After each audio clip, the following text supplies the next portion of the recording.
Shenanigans.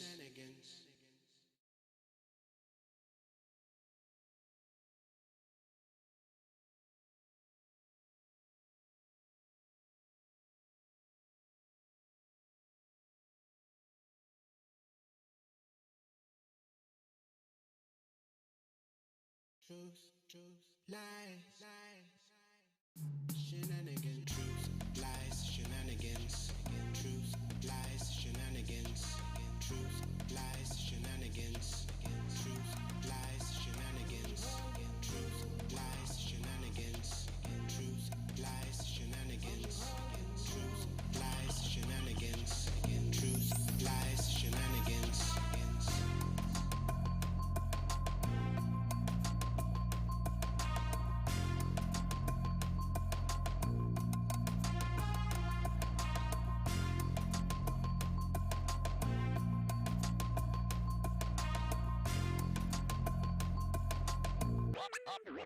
Oh yeah!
Shenanigans.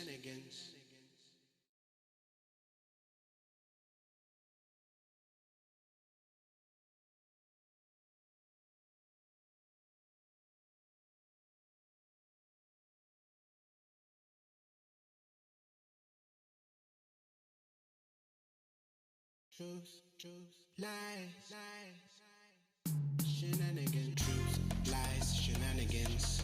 Truth, lies, shenanigans. Truth, lies, shenanigans. Truth, lies, shenanigans. Truth, lies, shenanigans. Truth, lies, shenanigans. Truth, lies, shenanigans. Truth, lies, shenanigans. Truth, lies, shenanigans.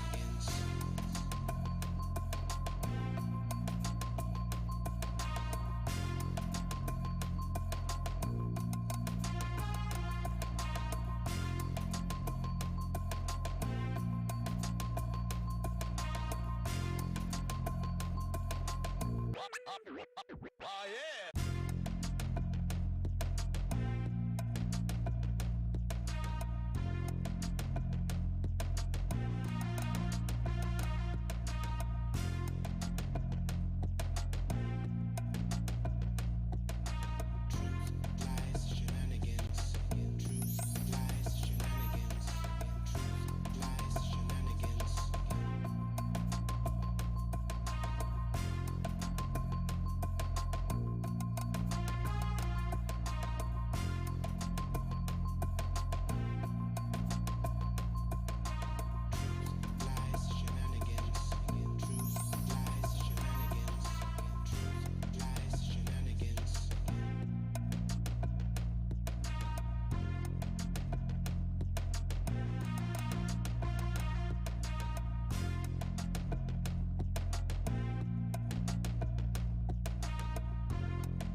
Shenanigans.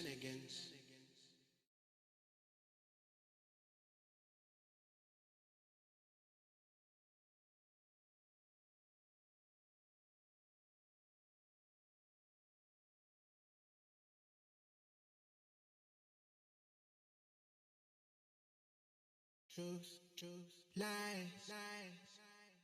shenanigans. Truth, lies, shenanigans. Truth, lies, shenanigans. Truth, lies, shenanigans. Truth, lies, shenanigans. Truth, lies, shenanigans. Truth, lies, shenanigans. Truth, lies, shenanigans. Truth, lies, shenanigans.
Truth, lies, shenanigans. Truth, lies, shenanigans. Truth, lies, shenanigans.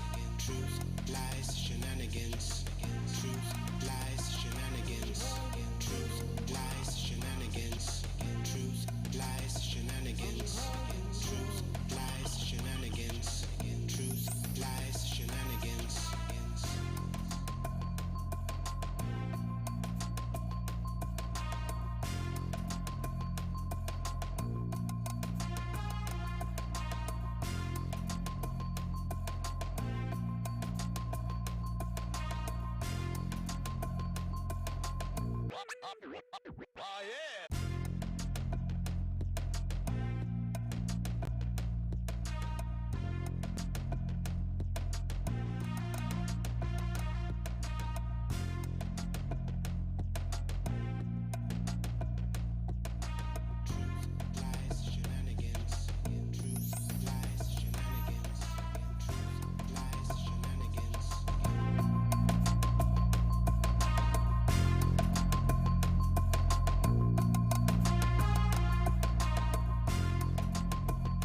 Hey peoples, it's Truth, Lies, and Shenanigans back again on the live show.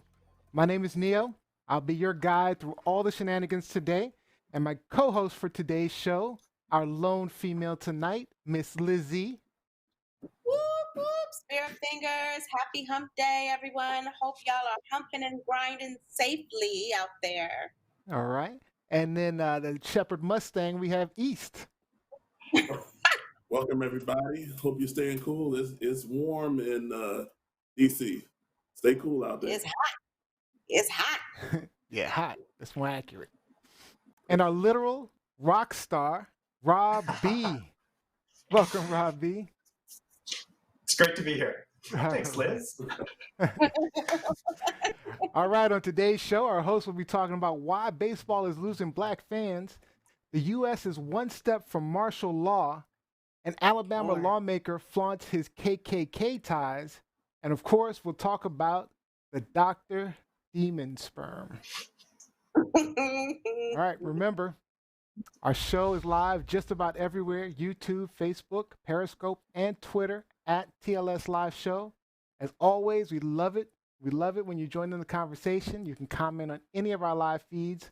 We'll be listening and responding to you live on the show. All right, hosts, we ready to have a great show? Yes, sir. Let's get it in. Bring All it. right. Bring it. Let's So, go. Rob B, Let's you had a go. pretty good week last week, right? I had a pretty awesome week. Absolutely. You dropped a new single. We dropped, actually, the new single is going to be released in a couple of days. Okay. We released a video a week ahead of schedule, and we're just currently rewriting or re-recording the verse. We found some similarities to somebody else's work and reworked it a little bit, but it sounds great. I like what we've done with the rejig. Well, let's hear a little sample. Let's a little sample of your video. Let's see.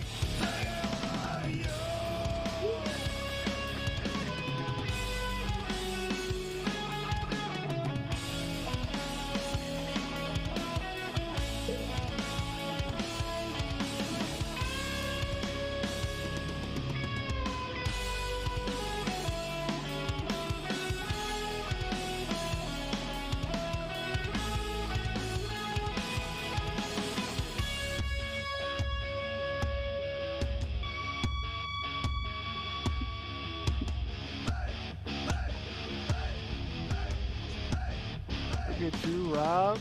Rob B, killing it. All right. Killing it. Look at you. So, Rob, I have one comment. That piece of equipment back there, I believe is it a crane? Is that a crane? It's a hoist that was yeah. So if you look at the playback of this video, it looks like a high heel shoe. When it first came across the screen, I was like, "Oh yay, a 5-inch shoe! Go Rob, go Rob!" See, it's got something for everybody, Liz. All right, guys. So let me tell you what Truth, Lies, and Shenanigans is all about. We'll be sharing our truths and opinions with you, calling out the lies, and pointing out the shenanigans going on. And on this show, we always have fun with some shenanigans of our own. But we have one rule. For the hosts, no cussing. If you're caught cussing, a $10 penalty. And if you guys are caught cussing 3 times in the same show, our viewers will call you out, and we're writing a love letter to the clown himself. He wrote me beautiful letters, and they're great letters. Oh, I got the wrong thing. So Jam actually got $20 this week. Yeah, he cussed in the last show. Rob, you have 0. East, you're at what, 30 now, right? And then Lizzie, of course, at $80. So what about hosts who curse on our website, on our Facebook page? Like, is that a $10 infraction? Like who might have done that? I don't know. Neo. No, I don't know what you're talking about. I left an I out intentionally. I don't know what you're talking about. Oh, loophole. Yeah. Cheater. At the end of our season, we'll be donating the cussing fund to an undecided charity. So everyone clear on the rule? Gotcha. All right. So we always start our show with a random question we call Dumb Asks. Dumb Asks. So you, our viewers, can learn a little bit more about our show and our hosts. So, are we ready? All right, to celebrate Rob's new single, here's your question. You're writing a brand new song all about your life. What genre or sound best fits the song you're writing, and why? Start with Rob B. I would have to say it's the kind of music that I like writing now. Just that hard rock metal. It just speaks to me. It drives me. It gets my adrenaline going. That's powerful music, and that's what I like about it. All right, Lizzie. I would say R&B funk. Probably leaning more towards R&B, but definitely a little funk element. I just remember, and I say this to my goddaughter all the time, I remember growing up in the 80s and the 90s, and we just had such a good genre of R&B music that we heard every single day that wasn't necessarily filled with profanity or a lot of obvious sexual innuendos. It was just good music, and there's a lot of that now. And so I think if I were gonna, reflect on my life in song, it would definitely be R&B funk. All right, East. Yeah, I would have to say like old school '70s R&B, like that. That's as the old man on the crew. I mean that's me. Like I was thinking about rap, but then what's really me was at my core that like some old school, laid back, maybe some old Isley Brothers I'd agree R&B. with you. Pretty laid back. That sounds about right. Neo? I'm going with like '90s hip hop, mostly because I mean, there's some hard beats. The lyrics are real, so it's about real life. But then there's some smoothness to it too. So I'm It's going with. intense, right? Say it again. It's intense. It can be. I thought you said something completely different. Oh no, no cursing. Oh, we got Kevin's online talking about he's doing a mix of hip hop and heavy metal. So I That's saw his comment, and it made me think of the Linkin Park Jay-Z album, which is one of my favorites actually. And Linkin Park isn't exactly heavy metal; it's more like rock fusion. But that was a great collaboration. I loved it. I loved it. Robbie, would Rest you in peace. call Linkin It Park would, rock fusion? Is that accurate? yeah, Kinda, right? I go with that label Okay. if you had to pigeonhole it. You had to. All right. So let's move on to our hot topics. Real quick, how our show works, each host comes with hot topics they want to discuss, mostly based on discussions they have with you, the viewers, online, or just whatever they want to talk about. I'll pick one of the hosts to start us off. They'll tell us what's going on. Then they'll ask a question to the other co-hosts, and we'll start the timer for the discussion. Then we'll just talk it out. And once time is up, you'll see our friend Genji. He's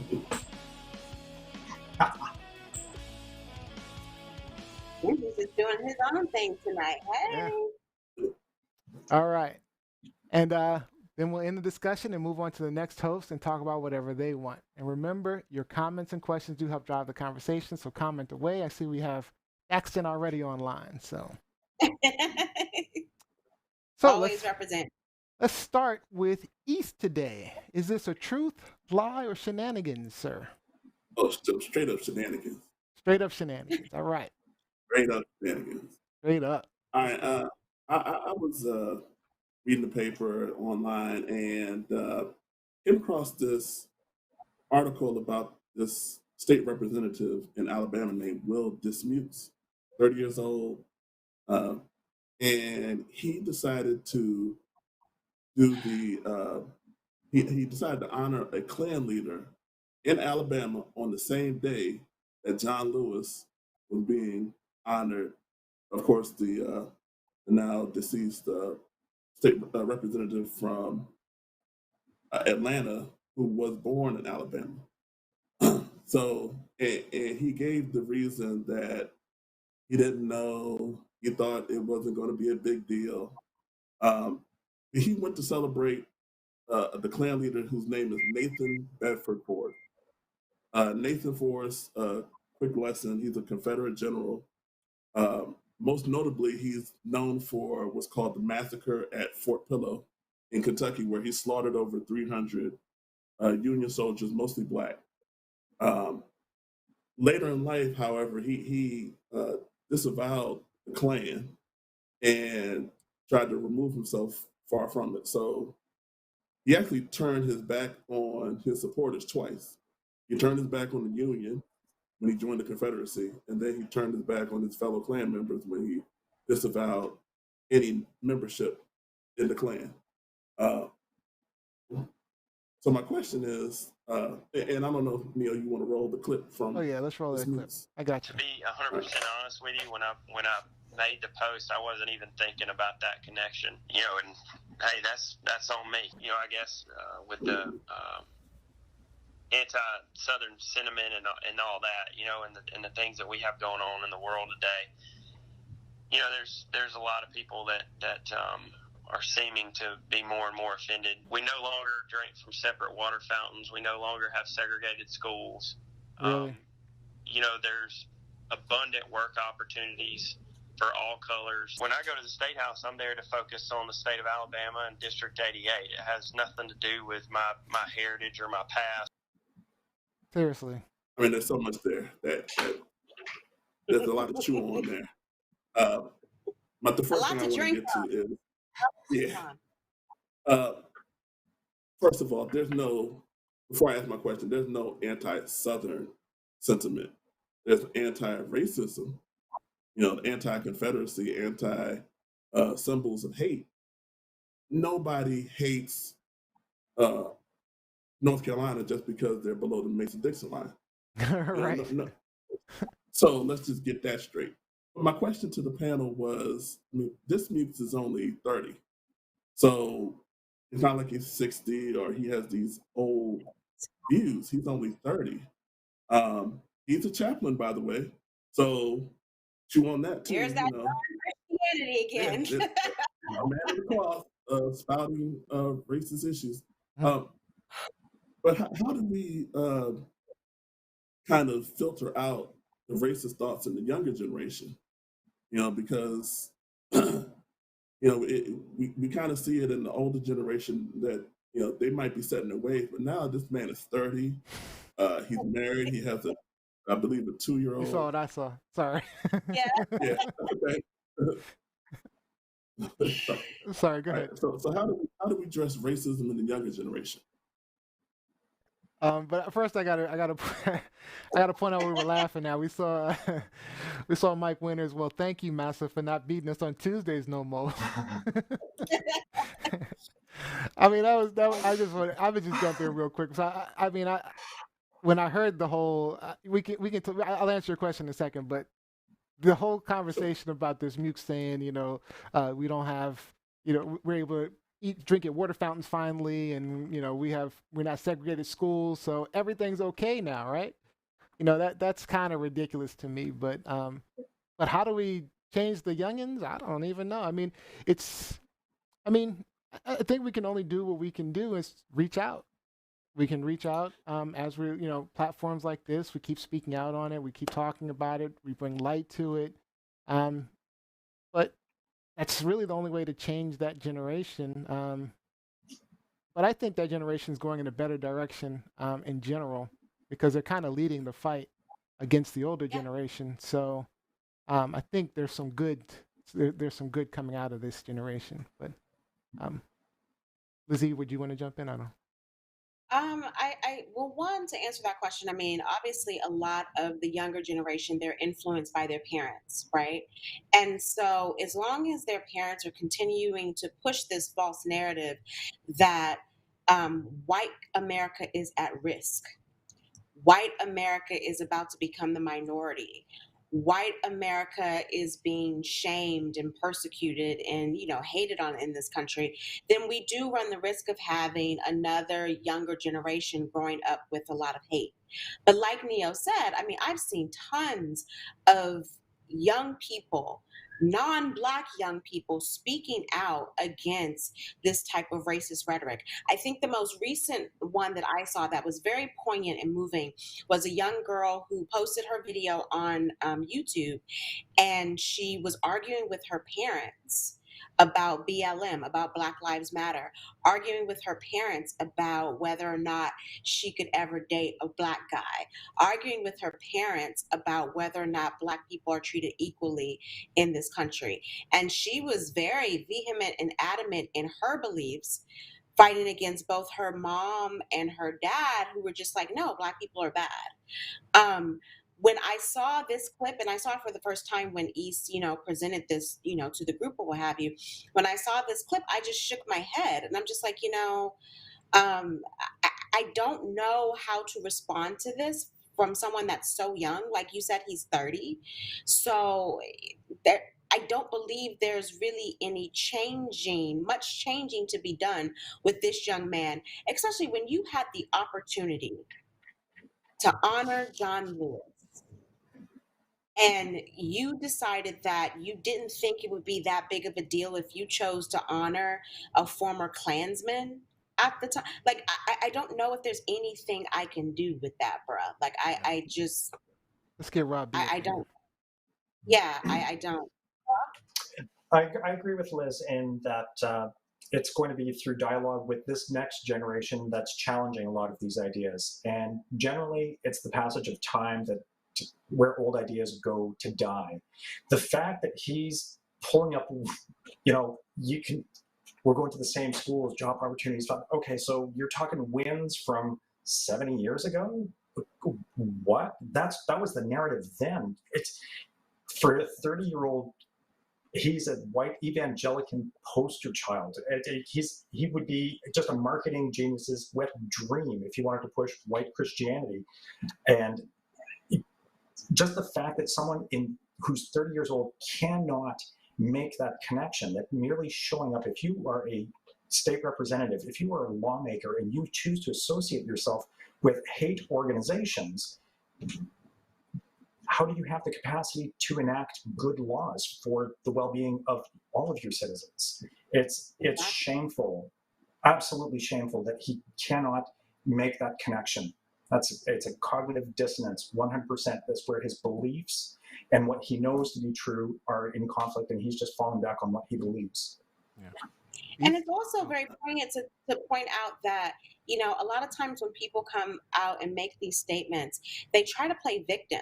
Like I think East pointed out and Leo pointed out, oh, they're attacking the Southern way of life. They're attacking Southerners and like no one's attacking anything. All we're saying is, can we be treated equally? That's it. That's it. We want nothing else. And can you not go and celebrate, a former Klansman on the day that John Lewis, who, fought so hard for civil rights in this country? Mm-hmm. Like, come on, bro, you know better. You know better. You know got a better. few more seconds. I mean, hopefully he's just an outlier. I mean, hopefully, he's the dinosaur. Although he's only 30 years old, hopefully his views are the dinosaur that most of the younger generation, as stated by everybody on the panel, they're progressive, they're more inclusive, and who knows, maybe his child or maybe any unborn children he has might show him the light, 20, 30 years from now. Hopefully it won't be too late, but it's just a horrible look. We didn't show it, but he took pictures. One thing this generation does, they love to take pictures. And he took plenty of videos of himself behind Confederate flags, which you have to know by now, unless you've been living under a rock. It is just has been castigated in the society.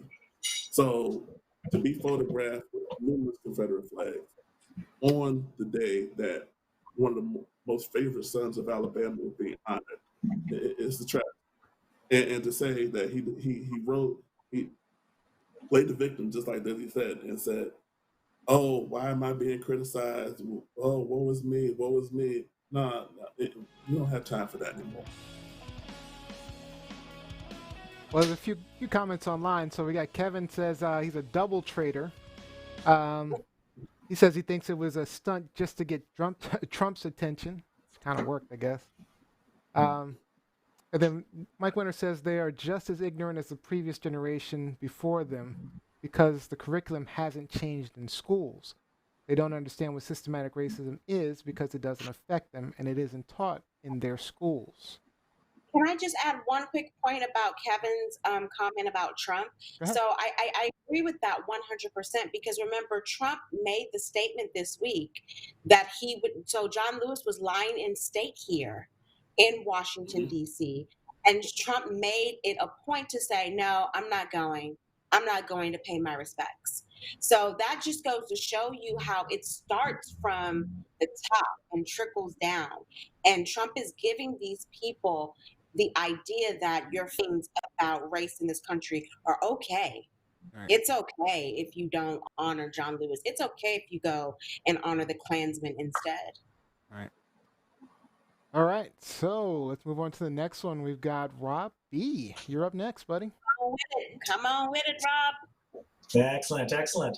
So my story, the story that really caught my eye this week was whether or not America is looking down the barrel of martial law. And the real catalyst for that has been the heavy-handed crackdown on protesters in Oregon, peaceful protests where the mayor has been present, and he's gotten tear gas, he's gotten shot with non-lethal rounds.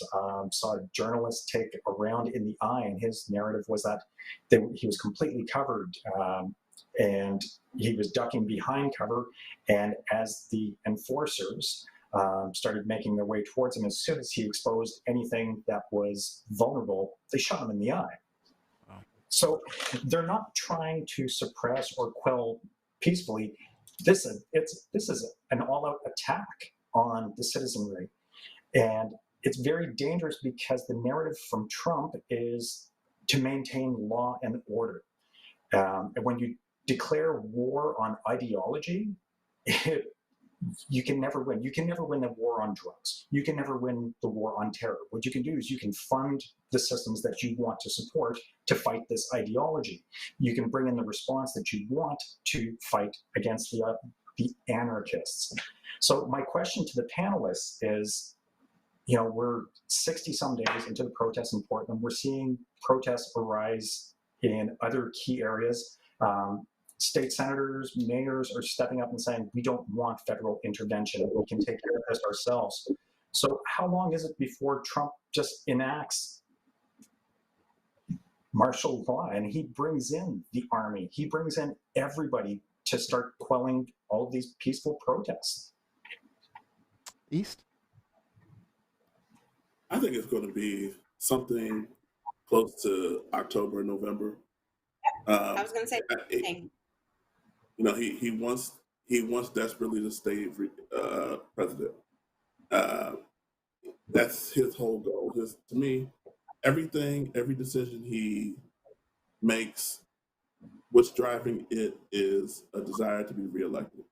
So if that is putting forces on the ground November 2nd, in all these so-called hotspots of protesting or riots, as he likes to say, and in order to make sure that there's no issues at the ballot box, he puts people, his little green men, as people used to say, in all these areas, namely Milwaukee, where else? Milwaukee, Detroit, all of the so-called states that are up for grabs in the election, North Carolina, making sure that people are voting properly, as whoever might say. But yeah, to answer your question, I think it's going to be late October, November. Lizzie? I agree with East 100%, Rob. I think as we inch closer towards the election, he needs to make big moves to, show an iron fist, to show his supporters that he's still in control. But what I think Trump, and we know this about, President Trump, hold up, Gingy, I think is about to come up, right? No, I stopped him. Okay. I would think that was something messed up. We're good. I think we know this about Trump is that he does not really have a good grasp or understanding of the Constitution. What he doesn't seem to get is that protesting is legal in this country. We are allowed to protest. We are allowed to gather and voice our opinion. This is not communist China. This is not Tiananmen Square. But what we are now seeing is those efforts, those movements turning into what happened in Tiananmen Square, where the government is turning its armed forces onto protesters. So I feel like, if we don't get a grip on this, and thankfully a lot of governors, a lot of local mayors, politicians are calling him out. If we don't get a grip on this, we're going to turn into China in, the 80s and 90s. We're going to turn into fascist Mussolini. Like, this is something that I think people need to go back, take a deep breath, and realize what our freedoms are in this country. And again, if we go back to, I believe it was end of March, mid-April, when Michigan, the Michigan governor, she was talking about all of, the safety precautions and measures that she wanted to put in place for coronavirus. And all of these I want to wear a mask protesters, came in, and they were forcefully, with no mask, in law enforcement's face. Some of them were armed. Yep. Where was Trump then with Mm-hmm. this idea that we need to bring in federal officers to invoke peace in the country? So this is, I think, is something that we need to never not back down on, but I think it's going to ratchet up as we move closer to the election in November. So I actually wanted you guys to go first because I was waiting for Kevin Thaxton to respond. Wanted to hear what he had to say. He says, hopefully, Secretary Esper won't allow it. It's a it's a play from the Putin playbook. I don't know. I agree with both of you guys as far as October is a possibility. Um, I have a feeling that we won't see martial law. Honestly, I have a feeling that these federal officers are the closest we're going to get, but they're almost exactly the same thing. And I think what they'll end up doing is just expanding the powers of these particular officers so they can avoid the whole concept of martial law, but still be able to get the images they need for their base. Because they need the images of protesters, attacking or being attacked, and they need these images of. We talked about this on the last show, how the base, he has an authoritarian base, and they like to see these type of things. This is what his base kind of lives for, is seeing these images of what they call law and order. So they need as much as that as possible. And I think they're going to get it just fine with the federal officers, again, expanding their powers so that he can kind of get around this whole martial law. But I think that's what I think. I don't think we'll actually see actual martial law. I think we will see elements of it. Yeah, I I mean, don't think. basically, that's what we're seeing that already, truly. I think we'll see an increase in elements of it. I mean, even within the past 48 hours, the NYPD has been under investigation for um, plainclothes, officers attacking a transgender protester in the middle of the street, forcefully, pulling her from the street, putting her in an unmarked car, and taking her to an undisclosed location. And so now they're trying to spin like, oh, well, she was, defacing cameras throughout the city. That was her infraction. That's why she had a warrant. Okay, does it mean that does that crime means she needs to be beaten down in the street by plainclothes police officers and put into an unmarked van? Like, so it's and so and Governor Cuomo has now come out and spoken out against this. So it's one of those things where I think if we don't get a grasp on this, if we don't get as Sipowicz said on NYPD Blue, if we don't get in front of this, it's going to be a huge problem. And I think Trump wants that, though. Like, I think he does. wants. They need those images. He wants to be the exactly Nixon right. Putin playbook. They want to seem like they're powerful right. and whatever. And so it's all a front. Robbie, we got about 60 seconds. You want to say anything? Yeah, no, it's wonderful discussion, and that's it. It's like you were saying, Liz. It's in the constitutional rights, the right to protest, the right to assembly. We have the same rights in Canada. I know that some members of the UN are denouncing it, and that's it. I'm thinking October, November would be a very strategic time because, as dumb as he appears, there is a plan. Absolutely. So if you can enact a plan where you can keep certain residents from coming out to vote, and we'll call it a clerical error, a logistical error, open up areas where other people. So I think it's going to be very targeted, and it's really unfortunate. It's November election is going to be a really scary time in America, just with the COVID, with this lawlessness that's coming straight from the top. And as I was diving into this story, one of my concerns too was that They're hiring paramilitary groups, the same mercenary groups that they send out to the Middle East. So that's loyalty to the dollar. See, and that's what I was saying. I really feel like, all right, I really feel like Go they're gonna use other things other than the actual military down the line, because I think they don't want to. If you try to, if they do martial law, then the vets will be upset, and they'll lose part of his Man base. thrives on chaos. Yeah. Just remember, he thrives on chaos. That's true. That's a good point. So Kevin Thaxton, his base are akin to loyalists from the 1700s. Mike Winter says he's okay with protesting as long as they're protesting the things he wants. Remember the armed militias in Lansing. Yes. He was encouraging them in Michigan. Keep up the work. Do what you're doing. And you had healthcare workers just crying out, denouncing, just let us get to the people that are sick. Like, your roadblocks are harming America. And Trump was encouraging these people who were armed.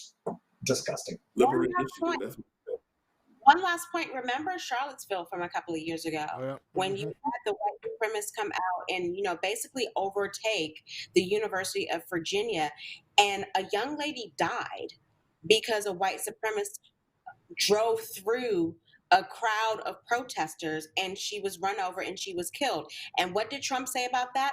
There were good people on both sides. On both sides. So, yeah. All right, let's move on to the next one. So, I'll take the next one. Is this a truth, lie, or shenanigans? This is definitely lies, shenanigans. Lies, shenanigans. All right, yesterday, Trump Jr.'s Twitter account was suspended for putting out more COVID-19 misinformation, and I do say more. Twitter and Facebook removed all offending posts that had gone viral to tens of millions of people, including Donald Trump's 84 million followers after he retweeted it. All right. And although the video was hard to find, I did get a copy. I wanted to show the viewers how idiotic it is, but unfortunately, I'm scared Facebook might shut us down if I try to show the whole thing. So I do have a short clip I'm gonna show you guys and hope that we don't get shut down. Let's do it. I come from a different perspective. I'm from Cameroon originally, and I went to medical school in Nigeria. We took hydroxychloroquine, we took camoquine, flavoquine, and all the quins. So when they started saying it was it was dangerous, I was like, what? We give it to babies, pregnant women, elderly people, everybody takes it. And for all of you that are attacking us and telling us that we don't exist, why don't you just look me up? Yeah, all the quins. We do it to all the quins. All right. So I did look her up. Her name is Stella Emanuel, who, by the way, also said in the press conference, you don't need to wear a mask, and referred to hydroxychloroquine and, again, all the other quins as a cure. But Stella also leads a ministry and has a history of making very bizarre claims in a lot of the videos that she posted online. For example, she said gynecological problems like cysts and endometriosis are caused by demon sperm. Miscarriages, impotence are caused by people having sex in their dreams with demons and witches. Alien DNA is currently... Say it again. Read it again. Drive home. All right. What'd you say? I couldn't hear what you said. What'd you say? Drive home the point of what this woman said. Oh, yeah, no. Miscarriages, impotence are caused by people having sex in their dreams with demons and witches. This was actually a post. I mean, this was actually a video. Alien DNA is currently used in medical treatments. The Illuminati has a plan hatched by a witch to destroy the world using abortion, gay marriage, and children's toys. They found a gene in somebody's mind that makes you religious so they can vaccinate against being religious. And also, she said that the government is run in part by reptilians and other aliens. Now, I was surprised. She actually has quite a following, right? So, of course, East's buddy was asked, his buddy Trump was asked about retweeting the post. Right? So here's what the sperm. This is what Trump said about the sperm doctor when he was asked about her. The woman that you said was a great doctor. And that video that you retweeted last night said that masks don't work and there is a cure for COVID-19, both of which health experts say is not true. She's also made videos saying that doctors make medicine using DNA from aliens and that they're trying to create a vaccine to make you immune from becoming religious. Well, maybe it's the same, maybe it's not, but I can tell you this. She was on air along with many other doctors. They were big fans of hydroxychloroquine. And I thought she was very impressive in the sense that from where she came, I don't know which country she comes from, but she said that she's had tremendous success with hundreds of different patients. And I thought her voice was an important voice, but I know nothing about her. Masks don't work. Yeah, go ahead, Paul. Last week you said Go ahead. masks. Last week, well, real quick. Last Okay, week you said thank you very much, everybody. Punk. Anyway, you notice he said, you notice he pointed out what country he's from, right? You notice he had to put. She's from a shit country. He Right. called them shit countries. He made sure he pointed that out. He made sure he said that. All right, but what's really frustrating me is knowing the people who believe these crazy theories are the people that helped get Trump elected. So my question, how is it that people are able to believe these ridiculous claims? Are people just complete idiots? Is it some psychological deficiency? Are we talking cult behavior? And how do you combat people that will believe pretty much anything coming out of Trump or the GOP's mouth? I mean, all these it's just ridiculous. So, all right, lot to unpack. Let's start with Lizzie. Go ahead. Well, I might get some hate mail for this, but it's not just, Trump supporters that are believing this. There are a lot of Black people in this country who are believing what she said. I've had several arguments with them over the past 48 hours about them believing or questioning why we don't put credence into what this Black doctor says, but we'll listen to Fauci. Okay, so we have this segment of the population out there who is willing to, forego common sense, forego years of training, of medical research, just because the person who is giving you this information is Black. And for that, I just want to shake you like your mama used to shake you when you were younger and say, stop it. This woman is a pediatrician, and we don't even know where she got her credentials are, but she's not an immunologist. She does not have any history in this field. She's a pediatrician first and foremost. And so she has no experience with this drug. Okay. And for her to be spouting out, even before we get to the demon sperm and the alien DNA or whatever, for her to be spouting out that she has cured people, show me, like Whitney Houston, show me the receipts. Yeah. Show me the receipts. I guarantee you have not cured anyone. And then I saw another article that said, well, it lessens the probability of dying. So does a lot of things. That doesn't mean you need to take it. This is orange juice lessens the possibility. I mean, really. There are a lot of variables that go into this particular drug as it relates to COVID. And even then, it's still not proven. And in addition to it being a drug that is treated for malaria, it is also a drug that's used for people who have lupus. Mm-hmm. And so for the whole influx of people that are flocking, trying to get this drug, they're taking away from people who actually have a prescription for this drug, who are being monitored by doctors, and who need this drug to survive. All right, let me get Robbie in here. So Robbie, yeah, Robbie. So complete idiots. What's the deal? What are these people doing? It's I'm not going to call them idiots. Okay.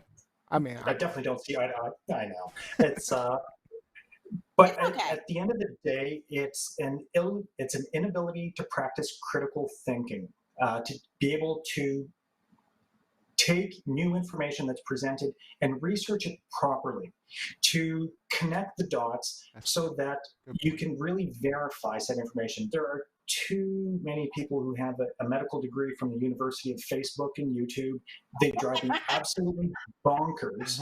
Completely untrained people that have opinions that they feel counter people that have decades of experience doing the research, enacting policy, working with fractal geometry to try to anticipate what viruses are doing. But at the end of the day, it's a lack of critical thinking. People look at the clickbait, they believe the clickbait, they go down the rabbit hole without doing proper verification. And if you can get peer-reviewed documentation that supports an article, then it can shape your beliefs, but don't. Right. It really, that's what it boils down to for me. It's just Right, people have lost that ability. East, I saved you for last on purpose. So is this some psychological deficiency? I don't know what you guys are talking about. She cracked the code. She cracked it. Demon Sperm. That's why COVID happened. Yeah, thank you. It's a witch's brew. Yeah, witch's brew. Is that old D'Angelo? Brew, y'all, the brew. My wife and I, we talk a lot about how people just don't want to think for themselves. There's just a certain segment of the population, as Robbie alluded to, that just do not want to go through the task of critically thinking about a certain situation. That's why I think Trump has his, I think it's 38 to 40% that does not waver. It rarely it does not leave him. I think the floor is 37%. But there's a certain segment of the population, all you do is put it on TV or put it on the screen and they believe it. They don't want to do the research. They don't want to read books. They don't want to have a discussion, even just like we do among the four of us. They just want somebody to tell them, okay, hydroxychloroquine will cure you of COVID. Okay, great. Where's my bottle? Yep. Instead of going through the critical research and just asking the next question. I think Neil said it or Lizzie said it show me the receipts. Where's the proof that this works? So that's what I would say. All right, real quick before I let Lizzie get back in, I'm just going with they're idiots. They, like you said, I mean, to Robbie's point, there's very little critical thinking. His base is very uneducated, so it's so typically that group of people lacks the education. But I think they just, listen to, like you say, whoever is saying something that makes sense to them, or if I don't know, they're just it's just authoritarianism. I mean, it's like if Trump says it, then it got to be right. It's got to be right, and that's all it is to it. So, may I jump in before Lizzie? I'm sorry. They don't desire to learn either. They don't what? There's no desire to learn. No desire, right? It's just right. That's a good point. Go ahead, Lizzie. Yeah. No, I was just going to say, but the thing that surprised me the most this week with this topic is, again, it wasn't just Trump's normal base. It was that's true. Also too. Yeah. Again, I had to shut down a whole lot of people. That's true. And you see it not even with a topic as serious as this, but look at some of the things that people are in your newsfeed. People are posting some of the websites that they're posting from, websites that you have never heard of, websites that are not reputable. And I, as a journalist, as a professor, I am always getting on my students about, you have to make sure you have a reputable resource. You can't just quote any old person, in your body, in your thing, in your website. And that's what we're seeing here. Like if you go to her website, she has no credibility whatsoever. But people kept reposting. Just because she was wearing a white jacket. A white jacket because she had a black face. And because she had a black face. But then they left out all of the demon. And we didn't even talk about the demon seed. You see the 3 males on the panel didn't say anything about the demon seed. Why would I say that? I mentioned it. but a lot when they were talking about her credibility and why won't you believe her? Well, look at all this other BS that she's posted. Alien DNA? Really? Like what is going on here? Wet dreams, and this should be something for guys. I'd left that out. You called me out on your wet. All right, let me go in the comments online. We've got some good ones actually. So, uh, Dr. Maria Lopez says this doctor is really infuriating me. How can a physician stand there and make these claims knowing that there is data out there that indicates otherwise? She also said, I was asking myself the same question: how do people fall for this and other conspiracy theories? Not to mention that taking it in a prophylactic way to prevent COVID-19 is extremely dangerous. Talking about the hydroxychloroquine.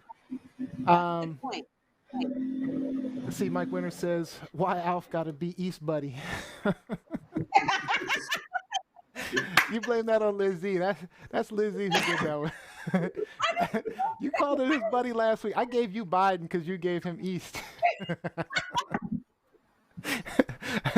You, all right, and then Mike Winter says he only has a small interest in the company that produces hydroxychloroquine because Kevin Thaxton asked which pharmaceutical company aligned with Trump to make the drug.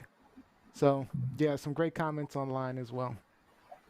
All right, so Lizzie, is this a truth, a lie, or a shenanigan? It's a truth. Oh, It's a truth. nice. We get a truth. This is a real truth. It's a truth. There's a little bit of shenanigans in it, sad shenanigans, but the truth nonetheless. I don't know if the viewers know, but in addition to being a professor, I'm also a sports journalist. I spent 18 and a half years as a journalist at Sports Illustrated. And so one of my colleagues wrote a story for SI.com this week asking the question, why baseball is losing Black America. And so I noticed when a lot of people, when they were talking about this topic or whatever, they thought it was a new topic. And I had to remind them, and not a lot of folks like baseball, but I had to remind them that Joe Morgan, who is a Hall of Fame baseball player for the Cincinnati Reds, African American male, he's been talking about the lack of baseball, particularly Major League Baseball, in the Black community for decades. And so I think it's a question that needs to be asked because I think people, when they look at a baseball game today and they see a Black player in the outfield, and when I say Black, a Black player in the outfield at the plate, on the mound, they think, oh, it's not a big deal. When in actuality, it's more likely that that Black player is not African American. Yep. That Black player is Afro Latino. There is a very small percentage of Black players in MLB. So before I get into schooling everyone on this issue, my question to the panel is, do you think baseball is losing Black America? And I ask this, with all seriousness, because I'm a huge baseball fan, huge. And so I love my Nationals, Washington Nationals. We won the World Series in 2018. Before the Nationals, I grew up loving the Baltimore Orioles. They won the World Series in 1983. I used to listen to the baseball games on the radio with my dad. So I grew up with a huge baseball history and culture. So my question to you all is, do you think, or why do you think baseball is losing Black America? Well, I'm gonna jump in. I'm gonna jump in first, just because I'm not the baseball fan out of the group. I'm gonna get mine out the way first. I don't really. I'm just gonna speak from my perspective. I just find other sports more appealing. I find football more exciting, more interesting, especially when we're dealing with because you have fantasy football, and then basketball is just a little more exciting. I love tennis. It's just I like more exciting sports. So I'm gonna just say it. I mean, I think baseball's boring. So I'm gonna let you rest of you guys go ahead and talk. Who did you want to start, Lizzie? East. Well, to kind of echo what Neil was saying, I mean, the other sports, especially out of the four major sports, we're talking about baseball, football, basketball, and hockey. Baseball is slowest. But I think it starts. I think in America, especially for the African American youth in America, I think it used to be back in the 40s and 50s. You used to play stickball in the streets. You used to play recreational baseball a lot more. And then Good point. when Jackie Robinson broke the color barrier, a lot of uh, kids were engrossed in baseball. Black kids were engrossed in baseball. Um, then somewhere along the line, I would say even maybe it seemed like the 90s, maybe even the 2000s, it just seemed like uh, the African American interest at the youth level just waned, and it became totally depressed to the point where they started an urban program. It was called RBI. I can't recall what the RBI stood for. That runs better than Yeah, I don't remember, but Program, not the stat. right. But yeah, it's just I think at the youth level it got depressed. Uh, I think it coincided, like Neil said, with Jordan and the NBA taking off, skyrocketing. Um, Football, with the stats, the fantasy football. Fantasy football. Yeah, so I think uh, I just don't think that kids, especially black kids, are taking the time out to play. And where our interest was back in the 40s and 50s, maybe the 60s, that's where the Latino interest is now. Like that's where you have Juan Soto, all these pitchers, these shortstops. Like there's one town in the Dominican Republic, they produce nothing but shortstop. Like they at one point there was one town that per capita they had like the greatest amount of shortstops in the MLB. So it's shifted, and I don't know how to get it back. Can I just I'm sorry. before Robinson, can I just address? I see Kevin wrote a comment. You can't get out of the projects with baseball money. I don't know about Surely, that. Yes, surely you you just Because surely baseball you money just is big. Whew. baseball money is guaranteed. Yeah. NFL money is not. NFL and some of the myths that I think people They don't give them really like take 10, into 11-year contracts. think about contracts. NFL money, unless you get that signing bonus up front, that money is not guaranteed. Baseball and NBA have the best contracts in the business. And I so know that much.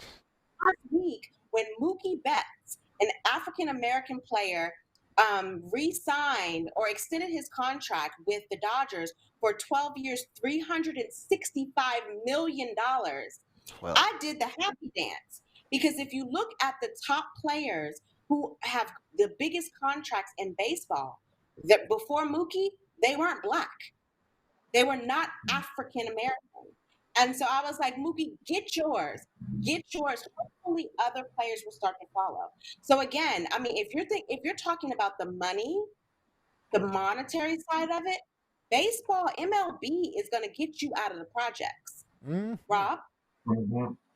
Well, it's funny because I really like what East had to say, just as far as baseball just being relevant in culture. When you were kids going down to the ballpark, playing stickball, whatever, and we've seen less and less infrastructure for that.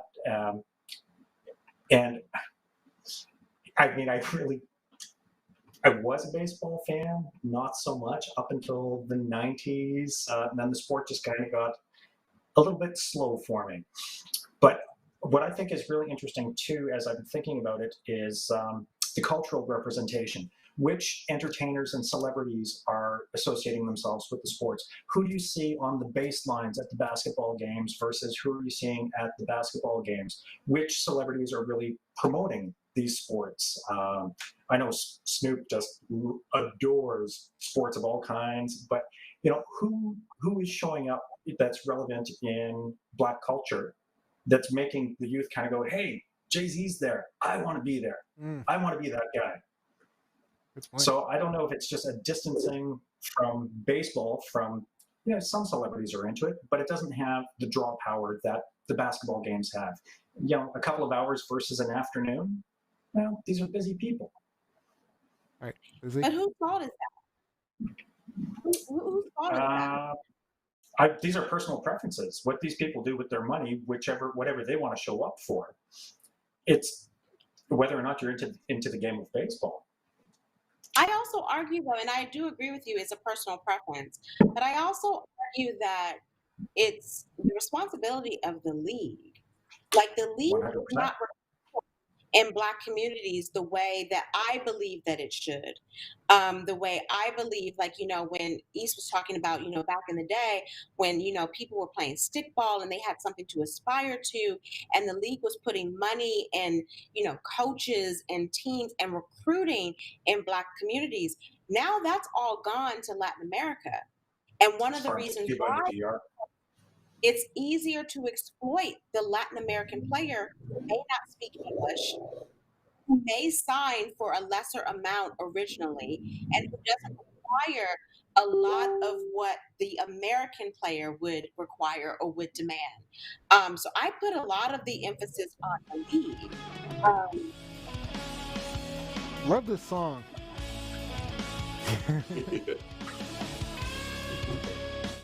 Especially relates to, baseball is not a cheap sport. It isn't. It requires a lot of equipment. It requires a lot of travel. There are more games. And because it's a team sport, you can't really practice by yourself. Even with NFL or football players, you can practice like kind of one-on-one. Baseball, you need a bunch of people to help you get going. And so personally, I believe that, there's a lot that goes on at the youth level that has been affected by racism and by what goes on in the neighborhoods and what the neighborhoods can provide.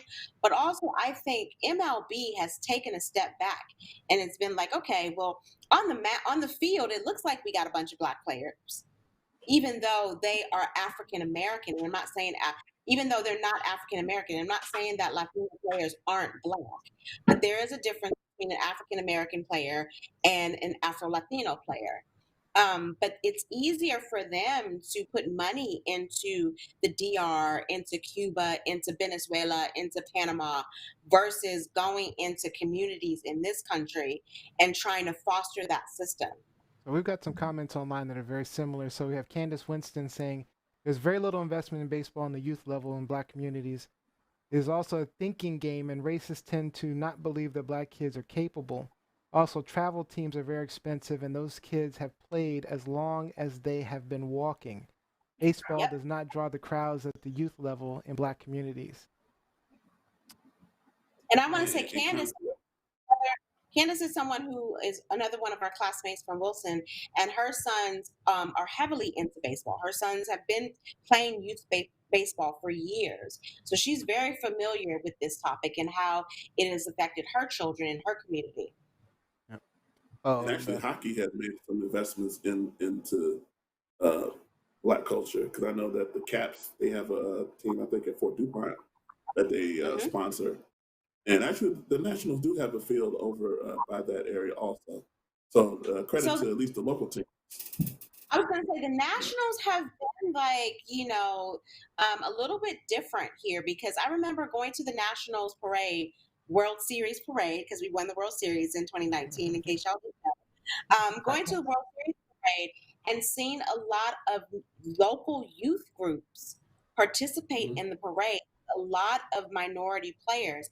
And I believe Candace's son was a part of one of those groups that was in the parade. And I was not only shocked, but I was happy. And that was sponsored by the Nationals. So props to the Nats, for, putting baseball into the community here. I just don't think we get that enough in other cities across the country.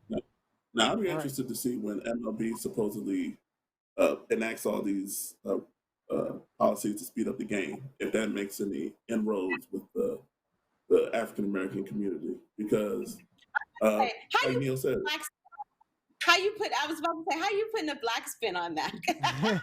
Yeah, East. There's no color spin on that, man. I don't get it either. I mean, I don't know. I mean, Bored too. White folks are bored too. I'm but bored. maybe it might pique the interest of more youth, because I think honestly, like, to everybody's point, it's not just black youth that are not playing baseball. It's a lot of people that just like I don't want to. I don't want to stand out here in the outfield. It's boring. I want to do something else. I want to be on the phone. I'd rather be on the phone than play left field. Well, let me say this. I'm gonna get this. Gonna be the last comment. Last comment. Mookie Betts is an outfielder, y'all, and he just signed a $365 million guaranteed contract. Oh, I got So it. keep. I understand. But it would be nice to see it speed up a bit, because it is a little boring to me. All right, guys. That's it for our hot topics. Great discussion as always. Now stick around, because we always end our show with a fun game. So we have our game show today.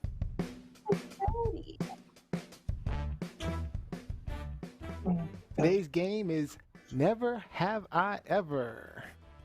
So, the way the show works, real simple. Right? Say it again. We did this on Facebook today, right? We did it. Yeah, it was on Facebook. So if check out our Facebook page, it is on there. So we're having a little fun with that. So I decided to bring it on for the game tonight. Real simple. I'll show a random statement on the screen. If you have done it, then everybody got their drink. If you have done it, all right, then you'll take a drink. And East will give you a point. And if you're the only one, you might want to, if you only want to take a sip, then you might want to, we might ask you what the story is behind it, okay? So I might ask you.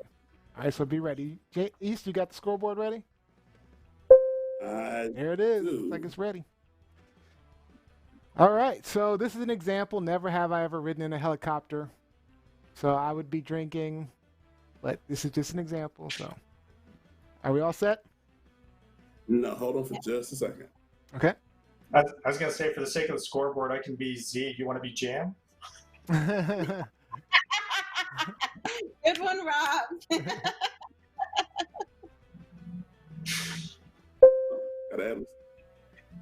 That's kind of an inside joke, y'all. Inside joke.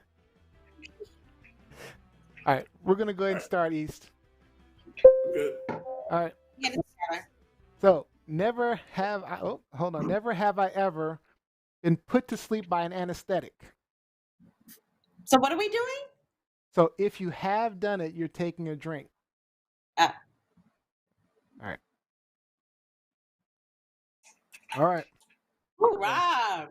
So Rob, no anesthetics for you, huh? You just go hard, huh? Just a local. All right, so who gets the point? Never have I slapped someone to wake them up. I've never done that. Nobody? Nobody. All right. Never have I winked at a stranger. Oh, yeah, I've winked at a stranger. Long time ago, but I don't just go winking at strangers anymore. You better clarify that, Neo. You better clarify that. I don't just go winking at strangers anymore. I'm sure Mel's watching now. All right. Never have I ever tried to seduce a police officer on duty. Oh. Wait, we are drinking if we have. If you have done it. Have you tried to seduce a police? Oh, wait a minute. Should I ask the story? I'm gonna go with she's tried to flirt her way out of a traffic infraction or something. Look at me. How did you two have done this? Yeah, Mike Winter said drank. He must know the story behind it. I'm going to skip this story. I'm going to save it for a better story. By the way, Kevin Thaxton said helicopter rides are awesome. Never have I pooped outdoors. Oh, I've definitely pooped outdoors. Yeah. Oh. Yeah. That's some male stuff. That's all y'all. Yeah. I've definitely. I was a Boy Scout. Where else are you going to go? Sometimes you just gotta go. The Girl Scouts, and I never pooped outside. You've never been camping or anything? I don't never went on a weekend camping trip. I don't like dirt. Girl Scouts have more couth. Yeah, thank you. Thank you, E. All right. Never have I ever killed an animal bigger than my thumb. Oh, yeah. I think I've killed at least a squirrel. I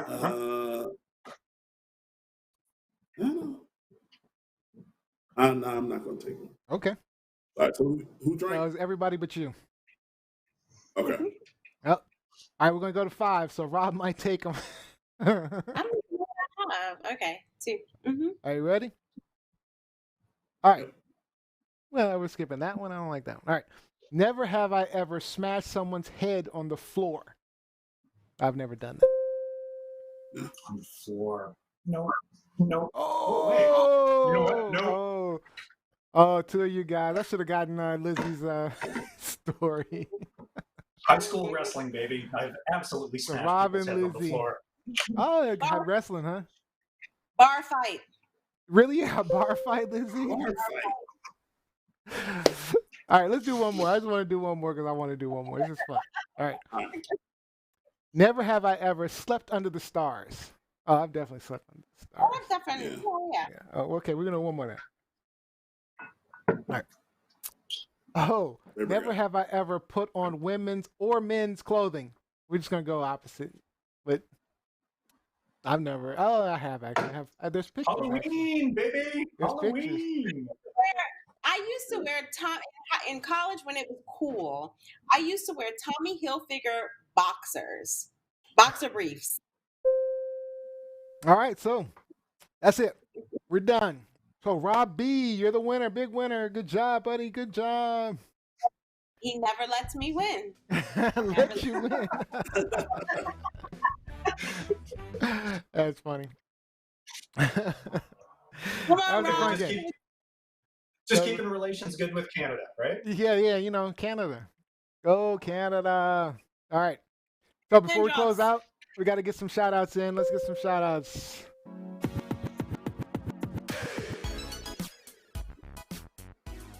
All right, let's go with Lizzie. Shout outs?